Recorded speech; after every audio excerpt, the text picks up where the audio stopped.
உலகெங்கிலும் நடக்கும் முக்கிய நிகழ்வுகளை குறுஞ்செய்தி வடிவத்தில் தெரிந்து கொள்ள ஆதன் செயலியை டவுன்லோட் செய்யுங்கள். ஆதன் செயலியை டவுன்லோட் செய்ய டிஸ்கிரிப்ஷனில் உள்ள லிங்கை கிளிக் செய்யவும். கலைஞர் கருணாநிதி அவர்களுடைய ஆட்சி மற்றும் கட்சி ரெண்டுமே அதை வழிநடத்தும் நிர்வாகம், அட்மினிஸ்ட்ரேஷன், அவர் எந்த அளவுக்கு அந்த அட்மினிஸ்ட்ரேஷனை நடத்துவார். ஒரு ஸ்ட்ராங் லீடர். இப்போ எதில் ஸ்ட்ராங் அப்படின்னு பார்த்தீங்கன்னா, அவருக்கு எதை எப்படி பண்ணணும், அது எங்கே போய் அது திருப்பி எங்கே வினையாக வரும் அப்படின்றது நல்லா அந்த சூட்சுமம் தெரிஞ்ச ஒரு ஆளுமை. இப்போ கலைஞர் அவர்கள் இல்லாத ஒரு தமிழ்நாடு அப்படின்றது கண்டிப்பாக இதில் அந்த லிஸ்ட்டில் நம்ம அம்மையார் ஜெயலலிதாவை சேர்த்துக்கலாம். இந்த இரண்டு ஆளுமைகள் இன்றைக்கி தமிழகத்தில் இல்லைன்றது கண்டிப்பாக ஒரு மிகப்பெரிய செட்பேக். நீங்கள் சிஎம் ஆஃபீஸில் ஒரு பெட்டிஷன் கொடுக்குறீங்கனாலுமே சரி, அந்த டிஸ்போசல் ரேட் இருக்குது இல்லைங்களா, அதெல்லாம் ஃபாஸ்ட்டாக இருக்கும். இப்போ திருவாரூர் அந்த மாதிரி இடத்துல இருந்தெல்லாம் கம்ப்ளைண்ட் வருதுன்னும் போது என்னென்னா, இது எப்போ வேணால் ஒரு காதுக்கு போச்சுன்னா நமக்கு சிக்கல்ன்ற மாதிரி ஒரு பயம் இருக்கும். அதுவும் அம்மையார் ஜெயலலிதா காலத்தில் பயமே இருக்கும் அதிகாரிகளுக்கு. எதுனா சொதப்போனோன்னா நம்ம தொலைஞ்சோம் அப்படின்ற மாதிரி. ஒருத்தருக்கு பணங்காசு இருக்கா அப்படின்றதை தாண்டி அவர்களுக்கு தரவுகள் தெரியுமா, அவர்கள் அறிவுபூர்வமாக ஒரு விஷயத்த சொல்கிறாங்களா, உண்மையை சொல்கிறாங்களா, பொய் அப்படி தரம் பிரிக்கிற தன்மை கொண்டவர். அதனால என்ன ஆகுனா, கற்றாருக்கு சென்ற இடம்லாம் சிறப்புன்ற மாதிரி அவருக்கும் அந்த படிக்கிறதால அந்த சிறப்பு படித்தவங்களையும் தன்னை சுற்றி வச்சுக்கிட்டார். அப்போ பணம் என்பது அவருக்கு முக்கியம் கிடையாது. முதல்ல அவர் ஒரு இன்டெலெக்சுவல் பர்சனாக இருக்கணும், யாரும் பார்க்காத ஒரு முதலமைச்சராக நம்ம இருக்கணும் அப்படின்றது அவர் மைண்டில் எப்பயுமே உண்டு. 90% மிஸ்டேக்ஸ் நடக்கும். அப்போ இந்த மாதிரி யாருன்னா ஒரு அதிகாரி சொல்கிறாங்க கொள்றாங்கன்னா பிரச்சனை கிடையாது. இப்போ கோயம்பேடு இவர்கள் காலத்தில் வந்துச்சுங்க. கோயம்பேடு வந்தபோது அங்கே ஒரு சில பஸ் இருந்தது. கிலோமீட்டர் பார்த்தீங்கன்னா உங்களுக்கு கொத்தாவல்சாவடிக்கும் கோயம்பேடுக்கும் 15 கிலோமீட்டர். கொத்தாவல்சாவடியை மொத்தமாக காலி பண்ணுற மாதிரி பண்ணல. அவங்க கொத்தாவல்சாவடிக்கு வேறு ஆப்ஷன்ஸ் கொடுத்தாங்க, ரீட்டெயிலாக மாற்றிக்கிட்டு. நான் எதுக்கு எடுத்துக்காட்டு சொன்னால், இப்போவும் கிளாம்பாக்கம் பண்ணுறாங்க. கலைஞர் இருந்தால் என்ன, இல்லைன்னா என்னன்னா இதுதான் எடுத்துக்காட்டு. அப்பவும் பஸ் ஸ்டாண்ட் வருது, மார்க்கெட்டு மாறுது, இப்போவும் பஸ் ஸ்டாண்டு வருது, கிளாம்பாக்கம் போகுது. ஆனால் இன்னைக்கு மக்கள் கஷ்டப்படுறாங்க. இவங்க ஆட்சிக்கு வந்தால் அவங்களுடைய திட்டத்தை நிறுத்தி வைப்பாங்க, இவங்க ஆட்சி அந்த மாதிரி ஒரு இஷ்யூ இருந்தது. குறிப்பாக சொல்லணும்னா பாலங்கள் நிறுத்தி வச்சிருந்தாங்க. அதாவதுங்க பிரிட்ஜ் எல்லாம் இப்போ இன்னைக்கு சிட்டியில் இந்த பெரிய பெரிய கிரேட் செப்பரேட்டர்ஸ்லாம் போடுறாங்க, ஹைவேஸ்லாம் எடுத்து வேலை செய்கிறாங்கன்னா அதற்கெல்லாம் விதை போட்டவர் கலைஞர். அதாவது மாநகராட்சியால் இவ்வளவு பாலங்கள் கட்ட முடியும் அப்படின்னு மாநகராட்சியை வைத்தே கட்டினாங்க. மக்களோட வயிற்றுல மக்களோட அன்றாட பிரச்சனை புரிஞ்சுது. அதனால தான் அவர் காமராஜர் திட்டம் இல்லை எம்ஜிஆர் திட்டம், இந்த உணவு போடுறது, அதை கடைபிடிச்சிட்டு போனாங்க. மடிக்கணினி இவங்க கொடுத்தாங்களா, அவர் டிவி கொடுக்கணுன்றாரு. ஏதோ ஒன்று இலவசமாக கொடுக்குறது அவங்களுக்கு பிடிக்கும். ஐடல் பார்க் வந்தது. இன்றைக்கி சென்னை மின்பொருளில் இன்றைக்கி இன்ஃபோசிஸ்லேருந்து, விப்ரோலேருந்து, ஹெச்சிஎஸ்லேருந்து எல்லாமே இங்கே ஒரு ஆஃபீஸ் போட்டிருக்கணும். அதுக்கு காரணம் அவர் கூட்டம். அவர் கம்ப்யூட்டர் நாலேஜ் கிடையாது, ஆனால் அதை கணிக்கிறதுல correct. Is not only a fighter, is a hard worker, smart worker, thinker, learner. அப்புறம் ஒரு மிகப்பெரிய ஸ்கிரிப்ட் எழுதக்கூடியவர். அதாவது அவருடைய எழுத்து அது ஒரு வகையில் யுக்தியாக இருக்கும். அவரோட பேச்சினுடைய தன்மை, சாரம்சம். அதாவதுங்க அந்த காலத்தில் ராமரை பற்றி எந்த இன்ஜினியரிங் காலேஜில் போய் பேசினாரு அப்படின்னு பேசிட்டு ஒரு தலைவரால் திருப்பி ஜெயிக்க முடியும்னா அது கலைஞரால் ஒண்டி தான் முடியும். அவரிடம் இருந்து பாசிட்டிவாக என்ன எடுத்துக்கலாம், நெகட்டிவாக நீங்கள் என்ன பார்க்குங்க? அம்மையார் ஜெயலலிதா சொன்னது தான், கலைஞர் அவர்கிட்ட உங்களுக்கு என்ன பிடிக்கும்னா குடும்ப பாசம். பிடிச்சதும் ஒன்று தான், பிடிக்காததும் அதுதான். அம்மையார் ஜெயலலிதா அவர்களுக்கு கலைஞர்கிட்ட அவர் பார்த்து வியந்த ஒரு விஷயம் அந்த குடும்ப பாசம். பிடிக்காம போனதும் அதே தான். ஆதன்யர்களுக்கு வணக்கம். பல்வேறு துறைகளில் ஆக சிறந்த ஆளுமைகளை சந்தித்து நாம் நேர்காணல் எடுத்து வருகிறோம். அந்த வகையில் மீண்டும் நம்மோடு இணைந்திருக்கிறார் பத்திரிகையாளர் கோட்டீஸ்வரன் அவர்கள். அவரிடம் கேட்பதற்கு நிறைய இருக்குன்னு வாருங்கள், அவரிடமே கேட்போம். வணக்கம் கோட்டீஸ்வரன் சார். வணக்கம் ஆதேஷ், எப்படி இருக்கீங்க? நலமா இருக்கிறேன். தமிழ்நாட்டின் முன்னாள் முதலமைச்சர் மறைந்த கலைஞர் மு கருணாநிதி அவர்கள் மறைந்து கிட்டத்தட்ட 6 வருடங்கள் ஆகிவிட்டது. இந்த 6 வருடம் கலைஞர் இல்லாத ஒரு தமிழகம் உங்களுடைய பார்வையில் எப்படி இருப்பதா பார்க்கிறீங்க? அதே போல கலைஞர் கருணாநிதி அவர்களுடைய ஆட்சி மற்றும் கட்சி ரெண்டுமே அதை வழிநடத்தும் நிர்வாகம், அட்மினிஸ்ட்ரேஷன், அவர் எந்த அளவுக்கு அந்த அட்மினிஸ்ட்ரேஷனை நடத்துவாரு? உங்கள் பார்வையில் ஒரு பத்திரிகையாளராக நீங்க எப்படி பார்த்திருக்கீங்க? அவர் முதல்ல ஒரு ஸ்ட்ராங் லீடர் கலைஞர் அவர்கள். இப்போ எதில் ஸ்ட்ராங் அப்படின்னு பார்த்தீங்கன்னா, அவருக்கு எதை எப்படி பண்ணணும், அது எங்கே போய் அது திருப்பி எங்கே வினையாக வரும் அப்படின்றது நல்லா அந்த சூட்சுமம் தெரிஞ்ச ஒரு ஆளுமை. இப்போ அந்த சூட்சுமம்ன்றதை நம்ம பேசும்போது அது எங்கெங்கே என்னென்னன்றதெல்லாம் நான் சொல்கிறேன். அப்போது கலைஞர் அவர்கள் இல்லாத ஒரு தமிழ்நாடு அப்படின்றது கண்டிப்பாக இதில் அந்த லிஸ்ட்டில் நம்ம அம்மையார் ஜெயலலிதாவை சேர்த்துக்கலாம். இந்த இரண்டு ஆளுமைகள் இன்றைக்கி தமிழகத்தில் இல்லைன்றது கண்டிப்பாக ஒரு மிகப்பெரிய செட்பேக் தான். திராவிட கட்சிகள் ஊழல் மிகுந்த கட்சிகள், அதுக்கப்புறம் ஊழல் குற்றச்சாட்டுகளுக்கு ஆளான கட்சிகள், தண்டனை குற்றவாளியெல்லாம் இருக்கிறாங்க. அப்படி இருக்கும்போது இவர் இந்த 2 பேர் இல்லாதது தமிழகத்துக்கு செட்பேக்குன்னு ஒரு பத்திரிகையாளர் சொல்கிறாரு. ஒரு பத்திரிகையாளர்னா ஊழல்வாதிகளை எதிர்த்து தானே பேசணும். இதுதான் இயல்பான பார்வை. நான் அது இவர்கள் மீது இருக்கிற குற்றச்சாட்டுகளையும் இவர்கள் மீது இருக்கிற விமர்சனங்களை நான் அதை நான் பேசக்கூடியவன் தான், அதில் ரைட். பட் இதில் என்ன அதை தள்ளி வைத்துட்டு நீங்கள் பார்க்கணும் அப்படின்னா, கலைஞர் அவர்களை பார்க்கணுன்னா இந்த உழைப்பு அப்படின்றது ரொம்ப பேசுங்க. ஏதோ உழைப்புனா ஏதோ ஒரு 8 மணி நேரம் உழைக்கிறது, 10 மணி நேரம் உழைக்கிறது, அப்படி கிடையாது. அது ஒரு சூப்பர் கம்ப்யூட்டர் மாதிரி அவர். நான் ஏன் அவரை ஒரு சூப்பர் கம்ப்யூட்டர் மாதிரி அப்படி சொல்கிறேன்னா, ஆஃபீஸர்ஸ் போய் ஒரு ஃபைலை எடுத்துகிட்டு போய் அங்கே நிற்கிறாங்க அவர்கிட்டனா, அவங்க ஒரு 2 நிமிஷம் ஸ்பெண்ட் பண்ணோன்னா அவங்கள கண்டுபிடிச்சிடுவார். அவங்களோட நோக்கம் என்ன, அவங்களோட திட்டம் என்னன்னு. அவர்கிட்ட அந்த இது இப்படி பண்ணால் அப்படி வரும், இதனால் நமக்கு நிறைய வாக்குகள் கிடைக்கும், இதனால் நமக்கு நல்ல பேர் கிடைக்கும், இந்த திட்டம் பண்ணால் நமக்கு இது கிடைக்கும், இது கெட்ட பேர் ஆகும் அப்படின்றதுலாம் இல்லை. நீங்கள் சொல்லும் போதே அவர் அந்த முடிவுக்கு வந்துடுவார் என்ன ஏதுன்னு. அப்போ அந்த அதை ஒரு ஐடென்டிஃபை பண்ணுற அந்த விஷயம் எங்கேருந்து வருது அப்படின்னா, அவருக்கு மல்டிபிள் ஸ்ட்ரீம்ஸ் ஆஃப் இன்புட்ஸ் வரும். அதாவது ஒரு 4 டயர் 5 டயர் சிஸ்டம். அது காலைல வாக்கிங் போகும்போது பார்த்தீங்கன்னா கட்சிக்காரங்க சாமானியர்களை பார்க்குறது கொள்வது, பத்திரிகையாளர்களை ரெகுலராக சந்திக்கிறது, பத்திரிகையாளர்கிட்ட இன்புட்ஸ் எடுக்கிறது, தொழில் முனைவோர்கள்கிட்ட, வியாபாரிகள்கிட்ட, இண்டஸ்ட்ரி கேப்டன்ஸ் அந்த மாதிரி. அப்புறம் இந்த சிறுபான்மையினர் அமைப்பு, அதாவது வெளியில் பார்க்கும்போது ஏதோ கோயில் விஷயங்கள், இந்த ராமரை பற்றி பேசுறது கொள்கிற மாதிரிலாம் இருக்கும். ட்ரிப்ளிகேன்லேருந்து யாருன்னா போய் ஒரு நல்ல ஐடியா கொடுத்தாங்கன்னா கூட அதையும் ஏற்றுக்குவார். மயிலாப்பூரில் திடீர்னு அப்படிக்கா போகும்போது யாருன்னா வழி மறிச்சிட்டு ஏதோ ஒரு பிரச்சனை இருக்குன்னு சொன்னால் அதையும் செவி கொடுத்து கேட்கக்கூடாது. அப்போ basically is a very good listener. ஒருத்தர் ஒரு பிரச்சனையை சொல்கிறாங்கன்னா அந்த பிரச்சனையை சிஎம்க்கு டைம் ஆகுது, அவசரமாக கிளம்புறாரு, ஆல்வேஸ் மேட் டைம் அவைலபிள். அதுதான் ரொம்ப ரொம்ப ஒரு முக்கியம். டைம் மேனேஜ்மெண்ட்டில் இஸ் a மாஸ்டர், பர்ஃபெக்ட்னு சொல்லலாம். அதாவது நீங்கள் எந்த ஒரு முதலமைச்சருமே அவரோட டைமிங் இதுன்னு சொல்ல முடியாது. 4:30 மணிக்கு ஏஞ்சிக்கிறாருன்னு வச்சுக்கோங்களேன், 4:45 5:15 வரலும் அவரோட அந்த காலை கடன்லாம் முடிச்சுட்டு 5 மணி 5:15 பேப்பர் இருக்கும் கையில், ஃபஸ்ட்டு நியூஸ் பேப்பர். 5:15 6:15 அந்த 1 மணி நேரம் பேப்பரை பிரித்து மேய்ஞ்சிருவார்.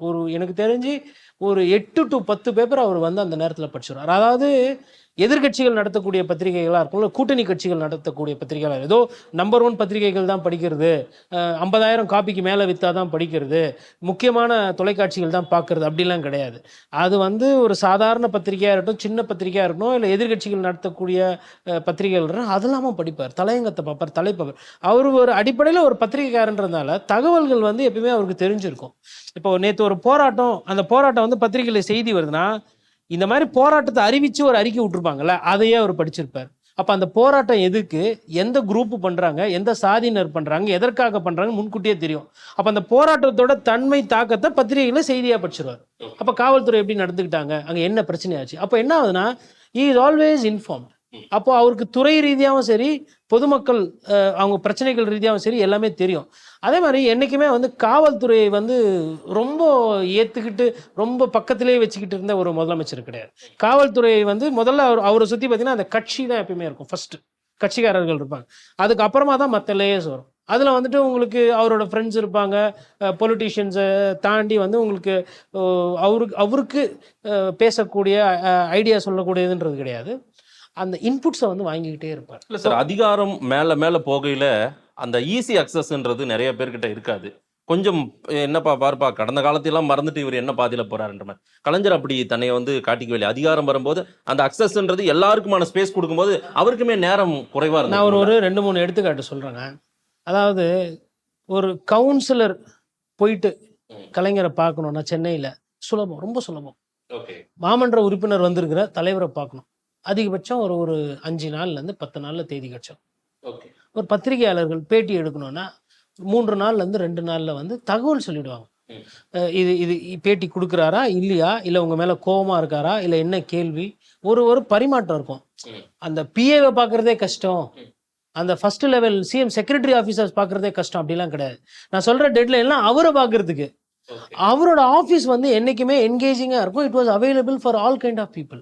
நீங்கள் சிஎம் ஆஃபீஸில் ஒரு பெட்டிஷன் கொடுக்குறீங்கனாலுமே சரி, அந்த டிஸ்போசல் ரேட் இருக்கு இல்லைங்களா, அதெல்லாம் ஃபாஸ்ட்டாக இருக்கும். இப்போ திருவாரூர் அந்த மாதிரி இடத்துல இருந்தெல்லாம் கம்ப்ளைண்ட் வருதுன்னும் போது என்னன்னா, இது எப்போ வேணால் அவர் காதுக்கு போச்சா நமக்கு சிக்கல்ன்ற மாதிரி ஒரு பயம் இருக்கும். அதுவும் அம்மையார் ஜெயலலிதா காலத்தில் பயமே இருக்கும் அதிகாரிகளுக்கு, எதனா சொதப்பணும்னா நம்ம தொலைஞ்சோம் அப்படின்ற மாதிரி. இன்னைக்கு இருக்கிற ஆட்சியாளர்களுக்கு அந்த மாதிரி பயம் கிடையாது. நான் உதாரணத்துக்கு சொல்லணும்னா, சென்னை மாநகராட்சி நான் கார்ப்பரேஷன் கவர் பண்ணுறேன். அப்போ மா சுப்பிரமணியன் அவர்கள் வந்து மேயராக இருக்கிறாங்க, கார்ப்பரேஷன் கமிஷனர் ராஜேஷ் லக்கானி இருக்காரு. அப்போ வந்து ஒரு டெண்டர் முறைகேடு வந்து டி நகரில் நடக்குது. அப்போ அங்கே இருக்கிற சேர்மனுக்கும் கவுன்சிலருக்கும் பிரச்சனை, போட்டி போட்டுக்கிட்டு அவர் வந்து டெண்டரை வந்து நிறுத்தி வைக்கிறாங்க சொல்கிறாரு. ஒருத்தர் இல்லை போடணும்னு சொல்லிட்டு போட்டுறாங்க. அப்போ அதில் வந்து முறைகேடு பண்ணி அந்த டெண்டரை டீட்டெயில்ஸை எடுத்துகிட்டு இன்னொருத்தரை வந்து நம்பர் சொல்லி ஒரு வாட்டி முறைகேடு நடக்குது. இன்னொரு இடத்துல இந்த டெண்டர் பாக்ஸ் உள்ளே போட விடாமல் அவன் விரட்டி அடிச்சிடுறாங்க. இதை செய்தியாக நம்ம போட்டுரும். டெக்கன் கிரானிக்கல் பத்திரிகையில் செய்தியாக வருது. காலையில் 6:15 எனக்கு ஃபோன் வருது, மேயர் அலுவலகத்துலேருந்து ஃபோன் வருது.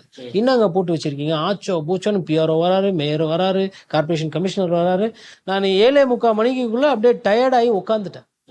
இதுக்கப்புறமா வந்து 8:30 மணிக்கு வந்து என்ன ரிப்பன் பில்டிங்கில் உங்ககிட்ட இருக்கிற தரவுகளோட நேரில் வாங்க, நீங்கள் என்ன செய்தி போட்டீங்க அப்படின்றாங்க. கொஸ்டினிங், அதாவது நீங்கள் போட்டீங்க செய்தி அது உண்மையா பொய்யா, இல்லை உங்களுக்கு எதனா இன்ட்ரெஸ்ட் இருக்கா, இல்லை நீங்கள் யாருக்கிட்டனா பணம் பெற்றுக்கொண்டு அவ்வாறு செய்திகள் வெளியிட்டேன்னா இதெல்லாம் வருது. அதே நேரத்தில் அந்த சேர்மன் அவர் இன்னமும் இருக்கிறார், பைசேலரா, கவுன்சிலர் அவர் அந்த கவுன்சிலரில் தவறி விட்டார். அவங்களும் வராங்க. லிஃப்ட்டில் போகும்போது லிஃப்ட் மேன் எனக்கு தெரிந்தவர், அவர் வந்து கண்ணு காட்டிடுறாரு, நீங்கள் போட்டது இவங்கள தான், நீங்கள் தெரியாத பத்திரிகையார மாதிரியே காட்டிக்க, அப்படியே அமைதியாக இருங்கன்ட்டு ஏறும்போது சொல்லிட்டார். நானும் அப்படியே கம்முன்னு போயிட்டு மேயர் அலுவலகம் 2வது மாடி. நான் இது மாதிரி இருக்கும்போது அவங்க பேசிட்டு வராங்க 2 பேரும். அந்த பத்திரிகையாளர் கையில் கட்சான், அவன் என்ன ஆவறான் பாரு அப்படி இப்படின்னு சண்டை போட்டுக்கிறாங்க. அதாவது முன்னாள் அவங்க 2 பேரும் சண்டை போட்டுக்கிறாங்க. மேட்ரு போட்டு சிஎம் ஆஃபீஸ் வரலாம் போயிட்டு கலைஞர் கூப்பிட்டு திட்டுறாரு, தொலைச்சி போடுவேன் அப்படின்னு சொல்கிறாருனோடனே அவங்க 2 பேரும் ஒன்றாயிட்டு என்ன தேடிட்டு இருக்காங்க, யார் தகவல் கொடுத்தது என்ன ஏதுன்னு.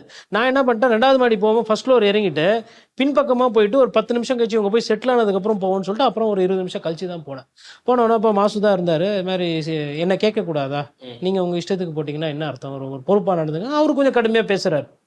இல்லை சார் என் தொழில் அது, நான் உங்களுக்கு ஃபோன் போட்டேன் ரீச் பண்ண முடியல, அப்புறம் கமிஷனர்ஸ் கிட்ட ட்ரை பண்ணேன், அப்புறம் ஜோனல் லெவல் அதிகாரிங்கிட்ட ரியாக்ஷன் வாங்கி அந்த அங்கேயே ஒரு கவுன்சில் டிபார்ட்மெண்ட் பக்கத்தில் டெண்டர் கமிட்டின்னு ஒன்று இருக்கும், அதில் ரியாக்ஷன் வாங்கி போட்டுட்டேன். பேசிக்கிட்டே விசாரணை இருக்கும்போது அடுத்த ஃபோனு, நடவடிக்கை எடுத்தாங்களா இல்லையா, என்ன ஆச்சு, கலைஞர். ஆமாம், ஆட்டோமேட்டிக்காக டெண்டர் ஃபுல்லாக கேன்சல், 6 கோடி ரூபாய் டெண்டரு கேன்சல். அந்த ஃபாலோ அப் எப்படி அது மைண்டில் வச்சு? இல்லைங்க, அவருக்கு வந்து இந்த செய்தித்தாள் படிக்கும் போதே வந்து நாட்டு பிரச்சனையை வந்து ஓரளவுக்கு பாதி அலசிடுவார். அப்போ அந்த டெண்டர் கேன்சல். அதே மாதிரி இன்னொரு பிரச்சனை வந்துட்டு, காலையில் வந்து ஒரு கார்பரேஷனில் ஒரு செவுரு ஒன்று கட்டியிருக்கிறாங்க. அந்த செவுரு வந்து சாஞ்சி இருக்கு. காங்கிரஸில் இருக்கிற ஒரு கவுன்சிலர் வந்து அவருக்கு ஏதோ பணம் வரல அப்படி இப்படின்னு சொல்லிட்டு ஒரு பஞ்சாயத்து, அவர் என்ன பண்ணுறாரு, சிமெண்ட் எல்லாம் தப்பாக போட்டிருக்கிறாங்க அப்படி இப்படின்னு சொல்லிட்டு அது செவுரு வந்து கட்டின செவுரு புதுசாக ஒரு 6 மாதத்துலேயே கிராஸ் ஆகிருக்கு. ஸ்கூல் பசங்க அப்படிக்கா போகிறோம், இது ஒரு செய்தி. உடனே பார்த்துட்டு சிஎம் ஆஃபீஸில் இன்ஸ்ட்ரக்ஷனு, ஸ்கூல் பசங்க போகிற இடத்துல செவுரு கிராஸ் ஆகிருக்கு, என்ன பண்ணிட்டு இருக்கீங்கன்னு விட்ட ஏரில் மதியமாக வந்து புல்டோசரை வச்சு இடிச்சிட்டு மறுநாள்கெல்லாம் அங்கே திருப்பி கட்டுவேலை நடக்குது. எப்போ டெண்டர் விட்டாங்க என்ன ஏது அதெல்லாம் தெரியாது. சேஃப்டி முக்கியம், பிள்ளைகளோட பாதுகாப்பு முக்கியம். அதாவது முதலமைச்சரோட வார்த்தையிலேருந்து வந்தது குழந்தைகள். அதனால தான் பார்த்தீங்கன்னா இந்த சிறுவர்கள் சம்பந்தமான விஷயமாகட்டும், இல்லை வந்து ஒரு பிரச்சனை அப்படின்னும் போது அதுக்கு வந்து இன்ஸ்டன்ட் ரியாக்ஷன், அதை வந்து கலைஞர்கிட்ட ஃபாஸ்ட். இதெல்லாம் ஆட்சி முறைகள் அட்மினிஸ்ட்ரேஷன் அப்படி பார்க்க முடியும். கட்சி ரீதியா கட்சி ரீதியாக பொறுத்தவரைலாம் பார்த்தீங்கன்னா 3 வலைகள் இருக்கும். ஒன்று வந்து அப்போ அவரோட அன்றாடம் வாக்கிங் பயிற்சி போகிறவங்க, அதுக்கப்புறம் இப்போ பார்த்தீங்கன்னா ஒரு 1000 விளக்கில் உசைன் இருப்பாங்க, அதுக்கப்புறம் RS பாரதி இருப்பாங்க, அப்புறம் உசைன் சார் போலவே இன்னும் ஒரு 4 அன்றாடம் அவரை வந்து பார்த்து கொள்ளி பேசுகிறோம். அந்த ஃபர்ஸ்ட் டயர் இருக்கும். அன்பகத்தில் சார்ந்தவங்க, அறிவாலயத்தில் வந்து இருக்கிறவங்க, அவரோட மேனேஜர்லேருந்து பிஏலேருந்து அது ஒரு சர்க்கிள் இருக்கும். அது கூடவே வந்து இப்போ டிஆர் பாலு போன்றவர்கள், துரைமுருகன், அந்த ஃபர்ஸ்ட் சர்க்கிள் இருக்குல்ல, அதுதான் அவரோட நம்பிக்கை சர்க்கிள். அதுவே பார்த்தீங்கன்னா பெரிய சர்க்கிளாக இருக்கும். ஒரு 10லேருந்து 20 பேர் இருப்பாங்க. இப்போ எக்மோர் வராரு அப்படின்னா அவர் எப்பயுமே ட்ரெயினில் தான் மோஸ்ட்லி போவார். எக்மோர் வராருன்னா பரிதி வந்து ஆட்டோமேட்டிக்காக அங்கே வந்து நின்றுவார். இப்போ ஏர்போர்ட்டு போகிறாருன்னா அங்கே அதுக்கேற்ற மாதிரி அங்கே இருக்கிற மாவட்ட செயலர் அங்கே இருக்கிற செட்டிங் போய் நின்றோம். இப்போ வந்து அப்படின்னா கட்சி ரீதியாக தான் போகிறாங்க. அவருக்கு அப்படி கிடையாது. ஒரு 2 பத்திரிகாரனும் அங்கே போய் நின்று மூமெண்ட் எது என்ன எது எதனா தப்பு நடந்ததுன்னா சைலண்டாக அவர்கிட்ட சொல்லிட்டு வந்துடுவாங்க, யாருக்குமே தெரியாது. அதே மாதிரி வெளியாட்களும் இன்ஃபார்மர்ஸ்லாம் வச்சுருந்தார். அதாவது லிட்ரேச்சர் சர்க்கிளில் இருப்பாங்க, ஒரு கவிதை எழுதுகிறவராக இருப்பார், இல்லை ஒரு பாட்டு சினிமாக்காரராக இருப்பார், இன்டலெக்சுவல் கெப்பாசிட்டி. அதாவது ஒருத்தருக்கு பணங்காசு இருக்கா அப்படின்றதை தாண்டி அவர்களுக்கு தரவுகள் தெரியுமா, அவர்கள் வந்து அறிவுபூர்வமாக ஒரு விஷயத்த சொல்கிறாங்களா, உண்மையை சொல்கிறாங்களா, பொய் அப்படி தரம் பார்க்கிற தரம் பிரிக்கிற தன்மை கொண்டவர். அதனால என்ன ஆகுனா, அதாவது கற்றாருக்கு சென்ற இடம்லாம் சிறப்புன்ற மாதிரி அவருக்கும் அந்த படிக்கிறதால அந்த சிறப்பு, படித்தவங்களையும் தன்னை சுற்றி வச்சுக்கிட்டார். அப்போ பணம் என்பது அவருக்கு வந்து முக்கியம் கிடையாது. பணம் என்பது அது அப்புறம் தான், அது கட்சிக்கோ இல்லை எதுவோ. முதல்ல வந்து அவர் ஒரு இன்டெலெக்சுவல் பர்சனாக இருக்கணும், யாரும் பார்க்காத ஒரு முதலமைச்சராக நம்ம இருக்கணும் அப்படின்றது அவர் மைண்டில் எப்பயுமே உண்டு. இன்னொன்று, இப்போ இது ஏன் நம்ம இதை சொல்கிறோன்னா, இப்போ அவரோட அந்த தன்மை பார்த்தீங்கன்னா, ஒரு பிரச்சனையை போய் சொல்லி கேட்குறத பற்றி நான் சொன்னேன். இன்னொன்று, அதற்கு முன்னாடியே அடிப்படையில் அவருக்கே ஒரு சில பிரச்சனைகள் புரியும். உதாரணத்துக்கு பிச்சைக்காரர்களுக்கு மறுவாழ்வு திட்டம்னு ஒன்று ஆரம்பித்தேன். இப்போது எல்லாருமே பார்ப்போம், பிச்சைக்கார பார்ப்போம், இது என்னடா இது அப்படின்னு. இப்போ அந்த பிச்சைக்காரங்களும் வந்து ஒரு மனிதர்கள், அவங்க வந்து ஒழுங்காக இருக்கணும் அப்படின்னு அதுக்கு ஒரு திட்டம். இப்போ குடிசை மாற்று வாரியம், இப்போ குடிசை இருக்குது, இந்த குடிசைக்கு என்ன பண்ணோம், அதுக்கு ஒரு வாரியம். அதுக்கப்புறமா பார்த்தீங்கன்னா உங்களுக்கு மெட்ரோ வாட்டர், கை ரிக்ஷா ஒழிப்பு. அப்போ இதெல்லாமே வந்து என்னென்னா, உங்களுக்கு பப்ளிக்கை பற்றின ஒரு புரிதல், ஒரு கான்ஷியஸ் இருந்தால் தான் இதெல்லாம் வரும். கை ரிக்ஷா ஒழிப்பாகும், பெண்களுக்கு வந்து சொத்து கொடுக்கணுன்றதாகட்டும். அப்போ இது மாதிரி ஒன்று ஒன்றா பார்த்து இன்னொரு உதாரணம் சொல்கிறேன். சென்ட்ரல் கவர்மெண்ட் வந்து அப்போ காங்கிரஸ் இருக்கிறாங்க, நியூட்ரினோ திட்டம் வந்து கொண்டே வந்து வரணும்னு சொல்லிட்டு உட்காந்துக்கிட்டு இருக்கிறாங்க, அழுத்தம் திருத்தமாக இருக்கிறாங்க. மான்டெக் சிங் அலுவாலியா தான் அப்போது அட்வைசர் டு பிரைம் மினிஸ்டர் மன்மோகன் சிங். அவரும் ப்ரெஷர் போடுறாரு. ஏன்னா சயின்டிஃபிக் கம்யூனிட்டி அந்த சைட்லேருந்து ஆராய்ச்சி பண்ணவர்கள் இல்லை, இது வந்து நியூட்ரினோ ஆராய்ச்சி பண்ணால் இதனால் வந்து நமக்கு நிறைய விஷயங்கள் கற்றுக்க முடியும் அப்படின்னு. போய் என்ன விஷயம் யாருக்குமே புரியல. நியூட்ரினோனா என்ன, அது லெபார்டரினா என்ன, அதில் என்ன கண்டுபிடிப்போம்னா இவங்க சொல்கிறாங்க, இல்லை இது வந்து நாங்கள் வந்து ஒரு விஷயம் ட்ராவல் பண்ணுறதை நாங்கள் கண்டுபிடிப்போம், சயின்ஸில் வந்து மாலிக்யூல்ஸ் எப்படி பிஹேவ் பண்ணுதுன்னு கண்டுபிடிப்போம், ஏரே இல்லாத ஒரு இடம் எப்படி இருக்கும்னு நாங்கள் பார்ப்போம். ஏதோ சொல்கிறாங்க, புதுசாக புரியல, பத்திரிகையாளருக்கும் புரியல, கட்சிக்காரர்களுக்கும் யாருக்கும் புரியல. இந்த பஞ்சாயத்து வந்து கலைஞருக்கு வருது, பண்ணியே ஆகணுன்றாங்க. அப்போது கேட்குறாங்க, என்ன பண்ண போகிறேன்னா, மலையை குடஞ்சி சிமெண்ட்டு ஜல்லி எல்லாம் போட்டு நாங்கள் லேபு பண்ணுவோம். எவ்வளோ லேப்னா அது கிலோமீட்டர் கணக்கில் லேபு போடுவோம். அப்போ எவ்வளோ குடைவீங்கன்னா, எப்படி பார்த்தாலும் ஒரு 1,00,000 கியூபிக் சென்டிமீட்டருக்கு மலையை குடைவோம். அப்போ என்ன போடுவீங்கன்னா, நாங்கள் ஒரு 3 லட்சம் சிமெண்ட்டு 1.5 லட்சம் ஸ்டீல் எல்லாம் போட்டு தான் கட்ட முடியும், அதற்கு சாலை போடணும், வண்டிகள் போயிட்டு வரது பண்ணோன்னா இவருக்கு இது புரிஞ்சு போச்சு. இது வந்து என்னது மலையை குடையணுன்றாங்க. நம்ம வந்து அவருக்கு இயற்கை மீது ஒரு அக்கறை, அதே மாதிரி ஒரு பயங்கலந்த பாசமும் உண்டு அவருக்கு. ஏன் அப்படி நான் சொல்கிறேன்னா, எப்பயுமே இந்த குவாரி மாதிரி பெரிய விஷயங்கள், இந்த மலையை குடையிறது கொள்றதுக்கெல்லாம் பார்த்தீங்கன்னா அவர் பீரியடில் பெரிதாக ஒப்புதல் எதுவுமே கொடுத்தது கிடையாது. இப்போ இந்த டெல்டாவில் கையெழுத்து போட்டாங்க, பைப்லேருந்து இது எடுக்கிறது திமுக பீரியட்லலாம் போட்டாங்க, மீத்தேன், அதுக்கெல்லாம் வேறு. இப்போ நீங்கள் மலை சார்ந்த ஒரு பெரிய திட்டத்துக்கு பார்த்தீங்கன்னா, கலைஞர் அவர்கள் உங்களுக்கு கொடைக்கானல் நாங்கள் இத்தை பண்ணுறோம், ஊட்டி மலையில் நாங்கள் அத்தை பண்ணுறோம், இத்தை குடஞ்சி இதை கட்டுறோம், அந்த மாதிரி பார்த்தீங்கன்னா கலைஞர் அவர்கள் ஆட்சி காலத்திலே அம்மையார் ஜெயலலிதா கலைஞர் 2 பேர் ஆட்சி காலத்திலுமே மலையை வெட்டுறது, அதே போல கல்லுகளை லாரியா கல்ல அள்ளிக்கிட்டு கேரளாவுக்கு போறது, இதெல்லாம் பேசு பொருள் கிடையாது. என்னன்னா அவர்களுக்கு அந்த இயற்கை மீது ஒரு அக்கறை இருந்து. இப்போ ஒரு வாரத்துக்கு முன்னாடி பார்த்தீங்கன்னா, மலையில் இருக்கிற பிளாட்டு, மலையில் நீங்கள் எதனா லே அவுட் போட்டிருந்தீங்கன்னா அதை வந்து நீங்கள் ரெகுலரைசேஷன் பண்ணிக்கலாம், இந்த வெப்சைட்டில் இந்த அப்ளை பண்ணுங்கள், உங்களுக்கு ரெகுலரைசேஷன் பண்ணிக்கிறோம். இந்த மாதிரி அப்போல்லாம் இந்த திட்டம்லாம் கிடையாது, கலைஞர் அவர்களுக்கும் கிடையாது. அன்றைக்கும் மழை இருந்தது, அன்றைக்கும் அங்கே பிளாட்டு போடணும், அங்கே வீடு கட்டணும்னு சொல்லிட்டு ஆர்வம் இருந்தது, அன்றைக்கும் அங்கே மாஃபியா இருந்தது. ஆனால் இந்த 2 பேருக்குமே அதை ஏற்றுக்கல. இதில் இன்னொன்று என்னென்னா, இந்த ப்ரெஷர் வரும்போது CK ஸ்ரீதரன் சொல்லிட்டு principal chief conservator of forest, ஒரு நேர்மையான அதிகாரி, அவரை கூப்பிட்றாங்க. அவரை கூப்பிட்டு, நீங்கள் என்ன பண்ணுறீங்க, போயிட்டு இந்த திட்டம் எங்கே வரும்னு சொல்கிறாங்க, முதுமலை புலிகள் காப்பதில் வருது, இந்த திட்டத்தை போய் ஆராய்ந்து இந்த திட்டத்துக்கு பின்னாடி என்ன நல்லது கெட்டது பாதகம்லாம் போய் பார்த்துன்னு வந்து எனக்கு சொல்லுங்கன்னா, அவர் வந்து ஏதோ ஒரு பேப்பரில் வெறும்னு எழுதி கொடுக்குறாரு. பார்த்தா, ஐயா இது வந்து இந்த தமிழகத்துக்கு இது மோசமான திட்டம், தண்ணியே போயிடும், உங்களுக்கு மோயார்லேயும் தண்ணி வராது, கீழே சத்தியமங்கலம் வழியாக போகிற தண்ணியிலேருந்து ஆரம்பித்து உங்களுக்கு ஊட்டியிலேருந்து வரக்கூடிய தண்ணிக்குன்னு எல்லாமே பிரச்சனை, இது வந்து அடுத்த சங்கதியினருக்கு நம்ம பண்ணுற துரோகம், புலிகள் அழியிறது அது வேற, அதை தாண்டி இது துரோகன்ற மாதிரி ஒரு கடுமையான இது பண்ணுறாரு. அப்போ அங்கே சீஃப் செக்ரட்டரி எல்லாரும் இருக்கிறாங்க. அப்போ அந்த ரிப்போர்ட்டு போது என்னங்க மேலேருந்து சொல்கிறாங்க, ஒப்புதல் கொடுக்குறதா தான் இந்த மாதிரி கொடுக்குறீங்கன்னா, பேப்பரை பார்த்துட்டு வந்தவன் யோகியம் பொய் சொல்ல மாட்டான், அவன் என்ன சொல்கிறானோ அதை செஞ்சு கொடுங்க அப்படின்னு சொல்லிட்டு ஒரு முடிவு எடுக்கிறார். யாரை எதிர்த்து? மத்திய அரசு எதிர்த்து. சும்மா இப்போ இந்த நீட்டு கையெழுத்தில் நாங்கள் வந்து இப்படி இல்லைன்னா அப்படி இல்லைன்னா அந்த இப்போ சொல்கிறாங்கல்ல, நாங்கள் இப்போ கலைஞர் அவர்களே, அதாவது ஒரு திட்டமானது மலையை வந்து அங்கே இருக்கிற காட்டுக்கோ இல்லை அங்கே மேயிற மானுக்கோ இல்லை புலிகளுக்கு யானைகளுக்கு பாதுகாப்பு இல்லாமல் சத்தம் வராமல் பண்ணுங்கள், கொஞ்சமாக சிமெண்ட் யூஸ் பண்ணுங்கள், கொஞ்சமாக ஸ்டீல் யூஸ் பண்ணுங்கள், மாநில அரசு வந்து இதை பார்த்துக்கிட்டே இருக்கும், அதில் எந்த வயலேஷன் இல்லைன்னா தான் உங்களுக்கு நாங்கள் அனுமதி கொடுப்போம், இப்படி ஸ்டார் போட்டு கண்டிஷன்ஸ் போட்டு அன்றைக்கி கலைஞர் பண்ணியிருக்கலாம். ஆமாம், அதெல்லாம் பண்ணல. வேணான்னா வேணாம். அப்பேற்பட்ட கலைஞர் அவர்களையே சேது சமுத்திர திட்டத்தில் கொஞ்சம் இது பண்ணி விட்டாங்க.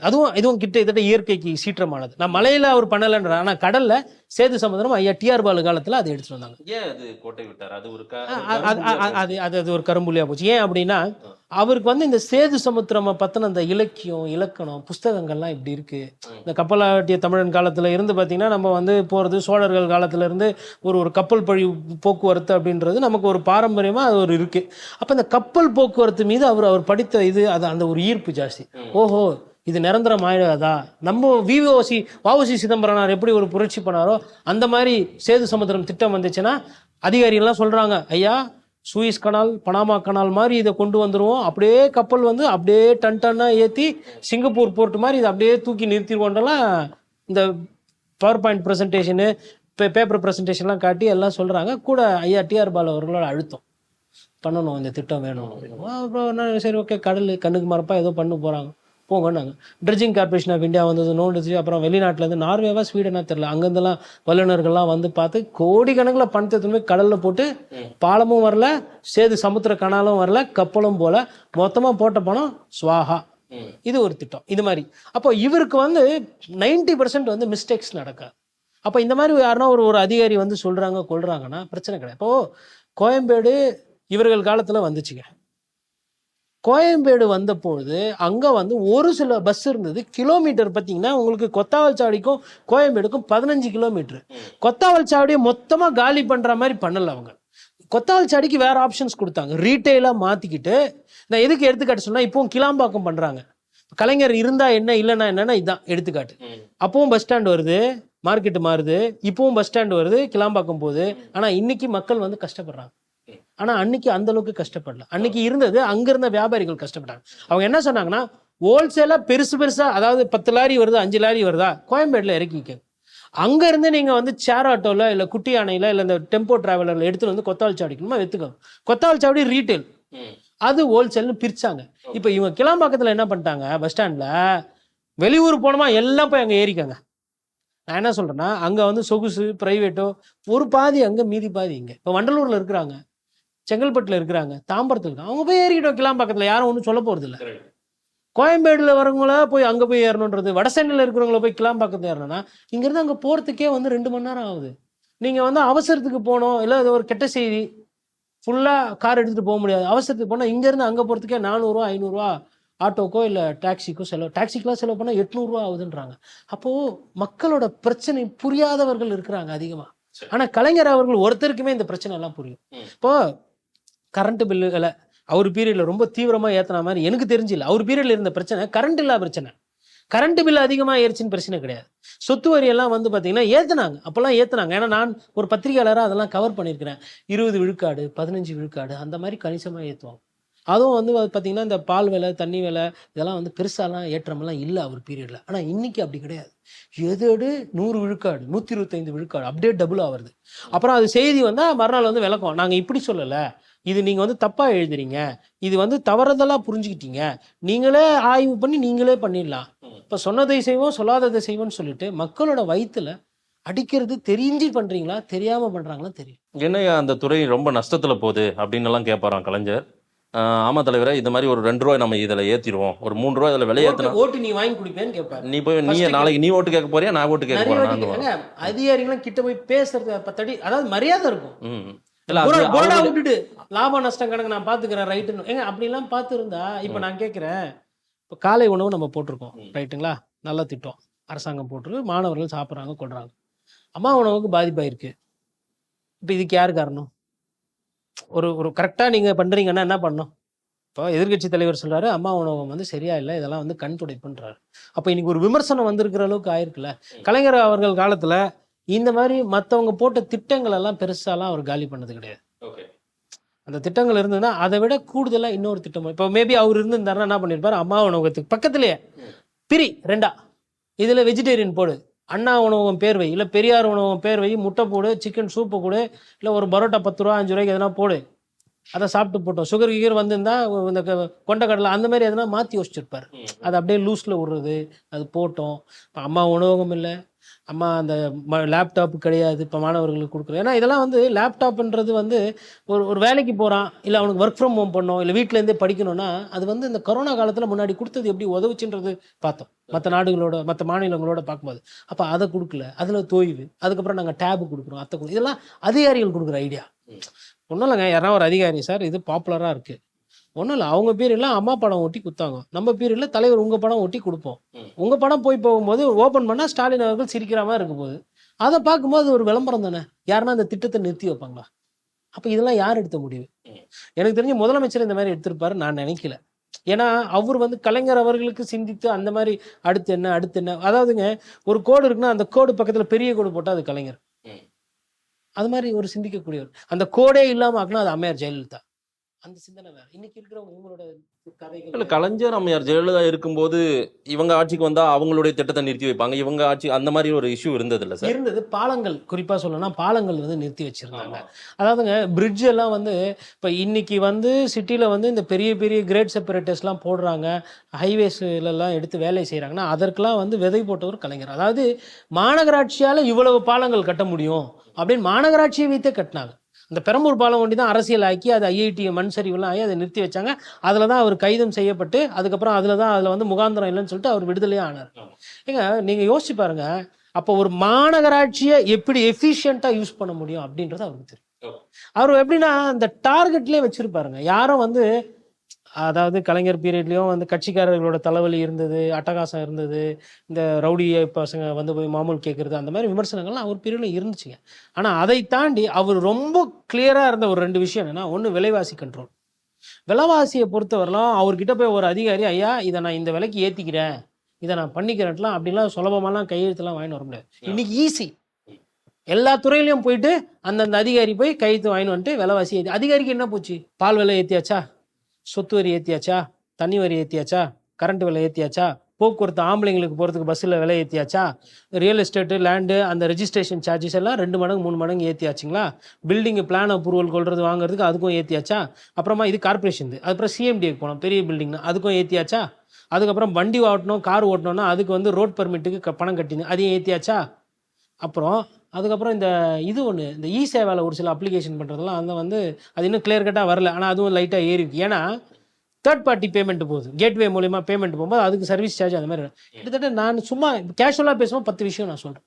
இந்த மாதிரி 10 விஷயம் எனக்கு இன்னைக்கு நைட்டு நீங்கள் டைம் கொடுத்து நாளைக்கு காலைல கலைஞர் பீரியடில் ஏதோ எவ்வளோ ஆச்சுன்னா என்னால் முடியாது. அவ்வளோலாம் ஏற்றலை. ஏற்றாத இன்னைக்கு இல்லை. கலைஞர் வந்து பாராட்ட போகிறதில்ல, நம்மளை சொல்ல போகிறது இல்லை. இல்லை கலைஞர் இந்த மாதிரி நம்ம சொல்கிறதுனால நம்மளை 4 பேர் திட்டுறதோ விமர்சனம் பண்ணுறோம், அது வேற. அந்த மனிதர் மக்கள் வயிற்றுல அடிக்கலைன்னா ஆமாம் அடிக்கலை. அவர் ஊழல் பண்ணாரா இல்லையா, கட்சிக்காரனுக்கு அதை செஞ்சு அதுக்கெல்லாம் நான் போல. மக்களோட வயிற்றுல மக்களோட அன்றாட பிரச்சனை புரிஞ்சு. அதனால தான் வந்து அவர் காமராஜர் திட்டம் இல்லை எம்ஜிஆர் திட்டம் இந்த உணவு போடுறது அதை வந்து கடைபிடிச்சிட்டு போனார். மடிக்கணினி இவங்க கொடுத்தாங்களா, அவர் டிவி கொடுக்கணுன்றாரு. ஏதோ ஒன்று இலவசமாக கொடுக்குறது அவங்களுக்கு பிடிக்கும். யாருக்குன்னா அதெல்லாம் செய்யணும். ஒருத்தர் வந்தாங்கன்னா ஏங்க உங்களுக்கு வந்து பிஸ்னஸ் கேப்டன்ஸ்லேருந்து டைடல் பார்க் வந்தது. இன்னைக்கு சென்னை வந்து மின்பொருளில் இன்னைக்கு இன்ஃபோசிஸ்லேருந்து விப்ரோலேருந்து ஹெச்சிஎஸ்லேருந்து எல்லாமே இங்கே ஒரு ஆஃபீஸ் போட்டிருக்கணும். அதுக்கு காரணம் அவர் போட்டது. He had a vision. அவர் கம்ப்யூட்டர் நாலேஜ் கிடையாது, ஆனால் அதை கணிக்கிறதுல கரெக்ட். ஓகே இந்த இடத்துல இப்படி ஒரு மின்பொருள் பூங்கா போட்டால் இது நல்லா வரும் அப்படின்றது. அப்போது குடிசை மாற்று அந்த மாதிரி விஷயம் வந்தாலும் வருது. அதே மாதிரி பஸ்ஸில் தனியார் வந்து பிரைவேட் வந்து அதிகமாக காசு வாங்கிட்டு மக்கள் கஷ்டப்படுறாங்க. அப்போ இவர் காது போகுது. ஏன் அப்போ கவர்மெண்ட்டே பர்மிட் போட்டு கவர்மெண்ட் ஏன் பஸ் ஓட்டக்கூடாது? தனியாருக்கு போட்டியா கவர்மெண்ட் இறங்குது. இப்போ இதெல்லாம் இப்போ இவங்க என்ன பண்ணுறாங்கன்னா ரூட்டை பிரைவேட்டுக்கு விற்க பார்க்குறாங்க, தனியார் மயமாக்க பார்க்குறாங்க. அவர் தனியாருக்கு எதிராக போராட்டம் பண்ணார். அப்போ இது எங்கேருந்து வருதுன்னா அடிப்படையில் அவர் கீழேருந்து வந்ததுனால அவருக்கு 3 வேளை சாப்பாடுன்னா என்னன்னு தெரியும், கஷ்டம்னா என்னன்னு தெரியும், பணத்தோட பிரச்சனை தெரியும், பண விகிதாச்சாரம் புரியும், பணத்தினுடைய அந்த இன்ஃப்ளேஷன் தெரியும். இதெல்லாம் தெரிஞ்சதுனால தான் அவர் கலைஞர் அது மாதிரி இருந்தார் கருணாநிதி அவர்கள். அது மற்றபடி இவர்களுக்கு வந்து இந்த பிரச்சனைகள் தெரியாது. அதனால எந்த அதிகாரி எது போய் கொடுத்தாலும் ஏற்றணுமா ஏற்றிக்கோ, பண்ணணுமா பண்ணிக்கோங்க. அதுக்கப்புறமா அந்த அதிகாரி பற்றினா விளக்கம் கொடுத்துட்டு இருப்பார், நாங்கள் ஏன் ஏற்றணும். அதுக்கப்புறம் அவங்க கட்சிக்காரங்களுக்கு ஐடியா கொடுப்பாங்க, நீங்கள் இப்படிலாம் சொல்லுங்கள், இது வந்து பத்திரிகையாளர்கள் புரிதல் எல்லாம் பேசுகிறாரு, தெளிவில்லாம். நான் எதுக்கு புரிதலோ தெளிவெல்லாம் பேசுவேன்? திருவா போய் மக்கள்கிட்ட கேட்டால் ஆமாம் விலை ஏறிச்சுன்றாங்க, அதை நம்ம வந்து சொல்ல போகிறோம். அதிகாரிகிட்ட பார்க்குறோம் எவ்வளோ பர்சன்டேஜ் ஏறி இருக்குன்னு.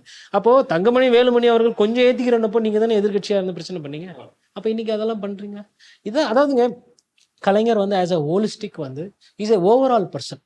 அதே மாதிரி இந்த பத்திரிகையாளர் சந்திப்பு அந்த மாதிரி விஷயங்கள் பார்த்தீங்கன்னா அந்த கேரக்டர் வந்து ஒரு சில நேரத்தில் நீங்கள் கனிமொழி அவர்கள்கிட்ட பார்க்கலாம். அந்த என்ன சொல்கிறதுனா ஒரு விஷயத்தில் வந்து ஒரு ப்ராப்ளம் இருக்குது அப்படின்னா அங்கே போய் அதை அப்ரோச் பண்ணுறது, அதை ஹேண்டில் பண்ணுறது. அதாவது பகவான் சிங் வந்து என்னோட மூத்த ஆசிரியராக இருந்தார். அவர்கிட்ட நான் நிறைய விஷயம் கற்றுக்கிட்டேன். எதனா செய்தி வந்துடும், கயாமையான்னு நேரில் கூப்பிட்டு திட்டுவார். அப்புறமா ஒரு வாரம் இல்லை 10 நாள் கழிச்சு பார்த்தா அந்த மனசுல எதுவுமே இருக்காது, மறந்துட்டுவார். பத்திரிகைக்காரன் அவன் வேலையை செஞ்சான். இந்த வழக்கு போடுறது, தூக்கி உள்ள வைக்கிறது, அம்மையார் ஜெயலலிதா காலத்துல அதெல்லாம் உண்டு. அவர் கூப்பிட்டு சொல்லுவாரு, அந்த அம்மா வந்து உங்களை மதிக்க மாட்டாங்க, உங்களை கூப்பிட்டு பேசக்கூட மாட்டாங்க, உங்களுக்குலாம் என்ன எதுவும் கேட்க மாட்டாங்க, ஆனா எப்ப பார்த்தாலும் பொழுதுக்கும் உங்க பேனா என்னை பத்தி தான் எழுதி உங்க வீராவேசத்தெல்லாம் காட்டுவீங்க அப்படின்னு சொல்லிட்டு அங்கேயே கூப்பிட்டு கொச்சைப்படுத்துவார். நேர்லயே சொல்லி மூஞ்சிலே அதாவது விமர்சனங்களை எதிர்கொள்ளும் விதமே இப்படிதான். அதாவதுங்க, பத்திரிகைக்காரன் முதலமைச்சர், நான் ஒரு பத்திரிகைக்காரன், நீ ஒரு பத்திரிகைக்காரன், அப்படிதான் இருக்கும் அந்த உறவு. திட்டுவாரு, ஒரு சில நேரத்தில் அவர் பேசுறது கொஞ்சம் மிரட்டுற மாதிரிலாம் இருக்கும், பயமா இருக்கும், ஆனா பாதிப்பே வராது. இவங்க எதுவும் பேச மாட்டாங்க, அமைதியா இருப்பாங்க. ஆனா காவல்துறை வரும் பின்னாடி, காவல்துறை மூலமா வந்துட்டு கூப்பிடுறது, விசாரிக்கிறது, அதெல்லாம் வந்து அந்த பீரியட்ல வந்து கட் ஆயிடும். அவர் வந்து அதாவது அவருக்கு அந்த நேக்கு தெரியும். இன்னொன்னு, தரவுகள் தருவாரு. எவனோ ஒருத்தன் குத்தான்ல தரவு, நீ போட்டல, இந்தா இதையும் போடு, உண்மை ஃபுல்லா தெரியிட்டோம். பொதுவா பாதி தானே போட்டேன், உங்ககிட்ட வந்து சொன்னவனோட வண்டவாளத்தை இப்ப நான் தண்டவாளத்துல ஏத்துறேன், சேர்த்து உனக்கு தைரியம் இருக்கா போடு, போடலன்னா அப்புறம் பாத்துக்கன்னு. அப்ப என்ன ஆயிடும், அரசாங்கத்திலே இல்லை முதலமைச்சரோ இல்லை எதிர்கட்சி தலைவரோ கூப்பிட்டு இந்த மாதிரி சொல்லும்போது, அதே மாதிரி கேள்வியெல்லாம் வந்துட்டு கனிமொழி அவர்கள் தீஹார் ஜெயிலில் இருக்கும் பொழுதுலாம் அவர் கேட்காத கேள்வியே கிடையாது. இப்போ ஷபீர் வந்து இப்போ நாங்களாம் ஒரே பேட்ச், புதுக்கல்லூரியில் படிச்சுட்டு அப்படியே வரோம். நான்லாம் வந்து நேர்காணல் கலைஞர் அவர்களை தனிப்பட்ட முறையில் எடுத்ததில்லை, பேட்டி எடுத்ததில்லை. ஆனால் அவரோட பத்திரிகையாளர் சந்திப்பில் போய் உட்காந்து இருக்கிறேன், 1-2 நேரத்தில் கேள்விகள்லாம் கேட்டுறேன். ஷபீர் வந்து ரொம்ப கத்துக்குட்டி. அப்போ நாங்களாம் சின்ன சின்ன பசங்க, பொடியர்கள் துறைக்கு. இவர் வந்து அப்போவே 3வது முறை 4வது முறை முதலமைச்சர் ஆகிட்டார். அப்போ அவர்கிட்ட வந்து கேட்கும்போது அந்த பயம் இதெல்லாம் இருக்காது. என்ன ஒரு பயம்னா, தப்பா எதுவும் ஹோம்ஒர்க் பண்ணாமல் கேள்வி கேட்டால் அவர் கலாச்சி விட்டுருவார். எடிட்டரில் ஆயிருந்தாலும் பாயிண்ட் தெரியும், பாதி இன்கம்ப்ளீட் கேள்வினா கேள்வி தெரியல, நேற்று முந்தா நேற்று பேசினதை பார்க்கலையா, பத்திரிகை பேப்பர் படிக்கிற பழக்கம் இல்லையான்னு சொல்லி ஆஃபீஸில் திட்டு வாங்கி வைப்பார், நோஸ் கட் பண்ணு. அதாவது தொழில் ஒழுங்காக செய்யுங்கடா அப்படின்ற மாதிரி இருக்கும் அதோட பதில்.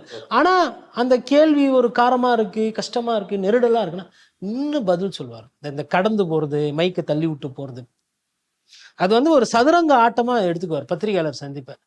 அது எப்பேற்பட்ட சூழ்நிலையிலும் சரி, அவர் கைது செய்யப்பட்ட இல்லை கனிமொழி அவர்கள் கைது செய்யப்பட்ட, இல்லை திமுக தோத்த போகிறோம், கேமராவை பார்த்தோ பேனாவை பார்த்தோ ஒரு நாளும் வந்து அவர் தள்ளி போனதோ இல்லை திரும்பி போனதோ கிடையவே கிடையாது.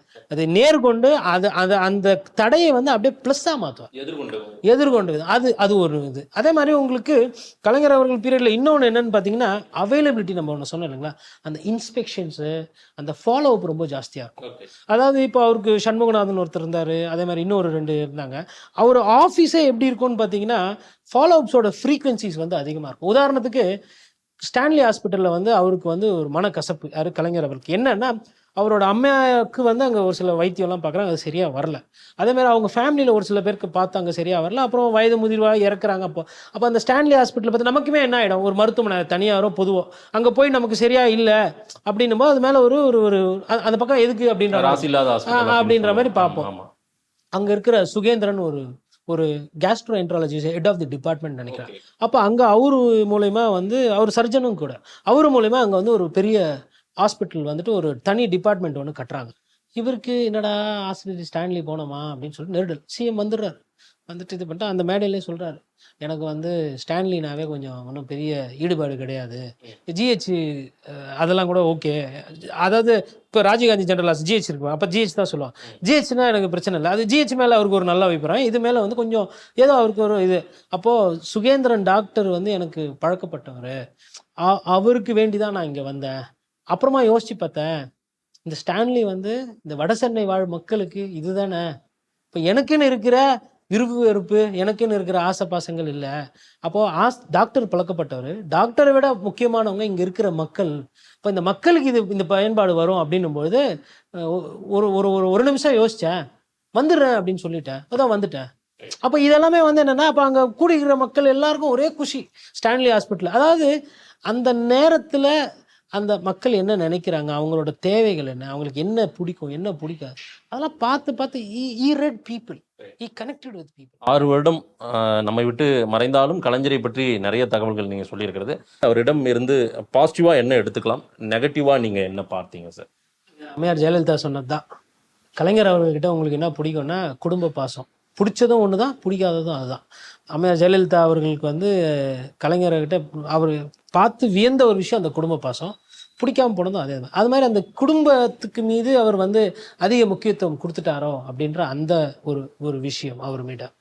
அவர்கிட்ட எனக்கு பிடிக்கிற விஷயம்னு பார்த்தீங்கன்னா, is a not only a fighter, is a hard worker, smart worker, thinker, learner, அப்புறம் வந்து ஒரு மிகப்பெரிய ஸ்கிரிப்ட் எழுதக்கூடியவர். அதாவது அவரோட எழுத்து அது ஒரு ஒரு வகையில் யுக்தியாக இருக்கும். அவரோட பேச்சினுடைய தன்மை, சாராம்சம். அதாவதுங்க, அந்த காலத்தில் ராமரை பற்றி எந்த இன்ஜினியரிங் காலேஜில் போய் பேசினாரு அப்படின்னு பேசிட்டு ஒரு தலைவரால் திருப்பி வந்து ஜெயிக்க முடியும்னா அது கலைஞரால் ஒண்டி தான் முடியும். அவர் பேசினாருன்னு சொல்லிட்டு இன்னைக்கு இருக்கிறவங்க இவங்க பேசி வாயை கொடுத்து மாட்டிக்கிறாங்க. அவரோட போக்கு வேற, அவரோட தன்மை வேற. அவர் கீழே இருந்து ப்ளஸ்ஸை மைனஸ் ஆகுவார், மைனஸை ஜீரோ ஆகுவார், ஜீரோலேருந்து திருப்பி ப்ளஸ் வரும். அவரோட வேரியேஷனே வேற. அதை பார்த்து இப்போ அவரை பார்த்து இங்கே எதையோ பார்த்து ஏதோ சூடு போட்டுக்கணும் கதையா அவங்கள பார்த்து இப்போ இருக்கிறவங்க அதை முயற்சி பண்ணுறாங்க. அது ஒன்று. இன்னொன்று, அவர்கிட்ட நான் ரொம்ப வேக்கணுமா, ஒரு நியூஸ் பேப்பர்னுடைய எடிட்டராக வந்து காலையிலையும் எப்படி அத்தனை பேப்பர் படிச்சாருன்னு தெரியாது. அதே மாதிரி நீங்கள் வண்டியில் போகும்போது பார்த்தீங்கன்னா நிறைய நேரம் மாலை மலர் அந்த மாதிரி, இல்லை காலையில் பார்த்தீங்கன்னா சம்டைம்ஸ் தந்தி கையில் இருக்கும், இல்லை முரசொலி இருக்கும், ஹிந்து இருக்கும், டெக்கன் கிரானிக், ஏதோ ஒரு பேப்பர் இருக்கும், இந்தியன் எக்ஸ்பிரஸ், இல்லை எதனா பேப்பர் கட்டிங்கிறோம். அதிக நேரம் தமிழ் பேப்பர் இருக்கும். ஆனால் டேபிளில் பார்த்தீங்கன்னா எப்பயுமே அவரை சுற்றி புஸ்தகங்கள், அந்த படிப்பு. அது அப்போ இந்த மனிதருக்கு எப்படி இவ்வளோ நேரம் கிடைக்குது, எப்படி இவ்வளோ விஷயத்தை தெரிஞ்சுக்கிறாரு. அதாவது குடும்பத் தலைவராக ஒரு குடும்பத்துக்கு உண்டான வேலைகள் இருக்கும். ஆட்டோமேட்டிக்காக அப்பா இது வேணும்ப்பா, அது வேணும்ப்பா, மாமா இது வேணும், சித்தப்பா இது வேணும், பெரியப்பா அது, இந்த பிரச்சனைகள் இருக்கும். ஒரு குடும்பத் தலைவராக யாரும் தப்பிச்சு போக முடியாது அந்த வேலையிலேருந்து. அதையும் பார்த்துக்கிட்டு கட்சி தலைவராக ஒரு வேலையை பார்த்துக்கிட்டு அதுக்கப்புறமா வந்து இந்த கூட்டணி இந்த மாதிரி பஞ்சாயத்து. ஏன்னா காங்கிரஸ் கட்சி அப்போ கொஞ்சமான நிஜமான அழுத்தம்லாம் கொடுக்கல திமுகவுக்கு. மிக பிரச்சனைகள்லாம் நிறைய கூட்டணியிலே இருந்து இன்றைக்கி எப்படி பாஜக அதிமுகவோட உறவாடிக்கு எடுத்ததோ அதே மாதிரி தான் கூட்டணியில் இருக்கும்போது தான் உங்களுக்கு வந்து 2G பிரச்சனைகள்லாம் வந்தது. அப்போ அதை எதிர்கொண்டது பத்திரிகையாளர்களை சந்திக்கிறது. அப்புறம் பத்திரிகையில் வந்து அப்போவும் சரி அந்த கேள்வி பதில் எழுதுறது, இந்த தொண்டர்களோட கனெக்டில் இருக்கிறது, உடன்பிறப்புகளோட பேசுறது, அதே மாதிரி திருமண நிகழ்ச்சிகள், அதெல்லாம் வந்து எப்படி தான் அவருக்கு டைம் கிடைச்சது. அவ்வளோ கல்யாணம் போயிருப்பார். அதாவது தலைவர் பேரை போட்டா கேரண்டி வந்துடுறேன்னு சொல்லிட்டா வந்துடுறாரு. இப்போ இருக்கிற தலைவர்கள் அப்படி கிடையாது. ஒரு டவுட்லேயே இருக்கும், வருவாங்களா வரமாட்டாங்களான்றாங்க. ஸோ அந்த அவைலபிலிட்டி. இன்னொரு தரவுன்னு பார்த்தீங்கன்னா, அப்போ வந்து ஒரு ஃப்ளூயிட்ஸ் தான் சாப்பிட்றாரு. அதாவது சாலிடு சாப்பிட்டா வந்து ஒரு அறுவை சிகிச்சை ஏதோ ஒன்று பண்ணுறாங்க வயிற்றுல. அதுக்கப்புறம் ரொம்ப ஃபுட்டு எடுத்துக்கக்கூடாது அப்படின்ற மாதிரி சொல்கிறாங்க, சாலிட். அப்போ லிக்விட் ஃபுட்ஸ் சாப்பிட்றாரு. அப்போ அந்த வீல் சேரில் வந்துடுறாரு. இங்கே பூண்டியிலேருந்து தண்ணி அதிகமாக திறந்து விட்டு புழல் எல்லாம் அந்த சைடெல்லாம் வெள்ளம். அப்போ வந்து யாருக்குமே தெரியாது என்ன ஏதுன்னு. சிஎம் அங்கே போன உடனே தான் மீடியா அட்டென்ஷனே திருப்புது. அது வரையிலும் அங்கே அவ்வளோ தண்ணி போகுதுன்றது தெரியாது. அதாவது இப்போ சொல்கிறாங்க, நான் செய்தியை பார்த்து தான் தெரிஞ்சுக்கிட்டேன் இவ்வளோ தண்ணி திறந்து விட்டாங்க, இவ்வளோ பேர் வாயில் சுட்டுது, நான் செய்தியை பார்த்து தான் தெரிஞ்சுக்கிட்டேன் அப்படின்ற மாதிரி இன்றைக்கி இருக்கிறவங்கலாம் சொல்கிறாங்க. அதுக்கப்புறம் போயிட்டு அதுக்கப்புறம் செய்தியிலே மறுநாள் 2 நாள் கழிச்சுலாம் இப்போ ரிலீஸ் ஆகுது. அப்போ எப்படின்னா வந்து இவர் போய் அந்த செய்தியை நமக்கு செய்தியாக சொல்லுவார். Basically is a reporter. அது எப்படி எங்கே எது செய்தி இருக்குன்னு தெரியாது. அது எப்படி, அதாவது தலைமை டெய்லி பேப்பரில் ஃபஸ்ட்டு பேஜ் என் பக்கம், நான் ஆட்சியில் இருந்தாலும் சரி நான் இல்லா கட்டினாலும் செய்தி என்னை சுற்றி தான் இருக்கணும் அப்படின்றது அவர் வச்சிருந்த ஒரு விஷயம். அதை நான் எப்பயுமே ரொம்ப இது அப்படின்னா. அப்போ அந்த அவைலபிலிட்டி, அதுதான் சொல்கிறேன். அப்போது அவர் வந்து வேற யாரோ அன்னைக்கு டெப்டி சிஎம் வந்து ஸ்டாலின் அவர்கள் தான் இருந்தார்னு நினைக்கிறேன். டெப்டி சிஎம்மாக இருந்தாரா இல்லை லோக்கல் அட்மினிஸ்ட்ரேஷன் மினிஸ்டராக இருந்தார் தெரியல. அப்போ இருந்த பொழுதும் சரி, மேயராக இருந்த பொழுதும் சரி, இவரோட இன்ஸ்பெக்ஷன்ன்றது தனியாக இருக்கும். அதே மாதிரி கலைஞர்களோட மேயர்கள் பேர் எடுத்தாங்க. மா சுப்பிரமணியன் ஒரு சிறந்த எடுத்துக்காட்டு. இன்னைக்கு இருக்கிற முதல்வரோட மேயர்கள் பேர் எடுக்கிறாங்களா இல்லை மேயர் பதவி மாற்றப்படுறாங்களான்றது மக்களுக்கு தெரியும். அப்போ இது பார்த்துக்கோங்க. அதாவதுங்க, கட்சி ரீதியான்றது வேற. அன்னைக்கும் உள்ளாட்சியில் பிரச்சனைகள் இருந்தது. ஆனால் அன்னைக்கு கலைஞர் அவர்கள் ஒரு ஆளை பின் பாயிண்ட் பண்ணிட்டு இவர் தான் மேயர் அப்படின்னு ஒருத்தர் தூக்கி போட்டாருன்னா அதெல்லாம் ஸ்ட்ரைக்கிங் ரேட். மா சுப்பிரமணியனுக்கு அமைச்சராக இருக்கிறத விட மேயராக இருந்தப்போ எடுத்த பேர் நல்ல பேர் தான் இன்னைக்கும் அவர் காப்பாற்றி. நல்ல ஒரு போட்டி வேட்பாளர், அவருக்கும் ஒரு 23 ஓட்டு வேற விழுது. அப்போ இப்போ இது என்ன உங்களுக்கு புரிதல்?